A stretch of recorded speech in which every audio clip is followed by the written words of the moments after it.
আসসালামু আলাইকুম। আপনারা জানেন যে ভারতের সাবেক প্রধানমন্ত্রী ডক্টর মনমোহন সিং মারা গেছেন। বিষয় হলো, তার এই মৃত্যুর পর সর্বপ্রথম শোক বার্তা জানিয়েছেন বর্তমান প্রধানমন্ত্রী নরেন্দ্র মোদী।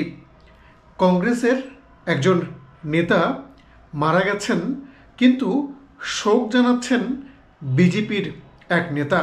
তিনি শুধু শোকই জানাননি, তিনি ছুটে চলে গেছেন সাবেক প্রধানমন্ত্রীর বাসভবনে। সেখানে তাকে শ্রদ্ধা নিবেদন করেছেন। মানে ভারতের মতো দেশে রাজনীতির যে সংস্কৃতি, এরকমই কিন্তু সারা বিশ্বে হওয়া উচিত। যেটা পশ্চিমা দেশগুলোতে আমরা দেখি, ঠিক তেমনই একটি উদাহরণ কিন্তু হয়ে থাকলো ভারতে। মনমোহন সিংয়ের মৃত্যুর পরে ভারত জুড়ে 7 দিনের রাষ্ট্রীয় শোক ঘোষণা করা হয়েছে এবং তার যে শেষ কীর্তানুষ্ঠান হবে সেটাও সম্পূর্ণ রাষ্ট্রীয়ভাবে করা হবে। আসলেই কিন্তু নরেন্দ্র মোদী সরকার একটা অনন্য উদাহরণ তৈরি করতে যাচ্ছে ভারতবাসীর সামনে।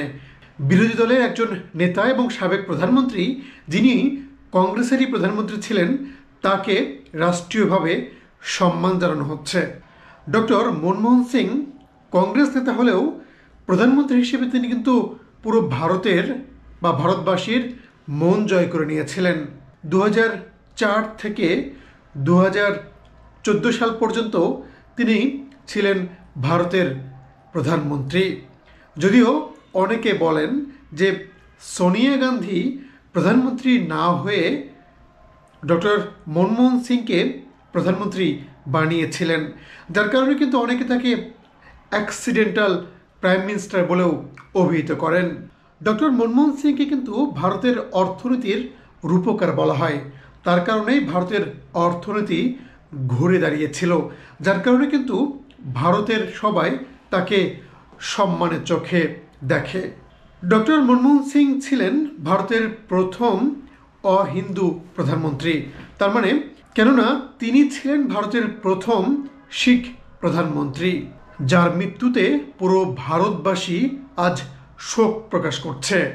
আসলেই তো এমন নেতা শত শত বছরে একবারই জন্ম নেয়।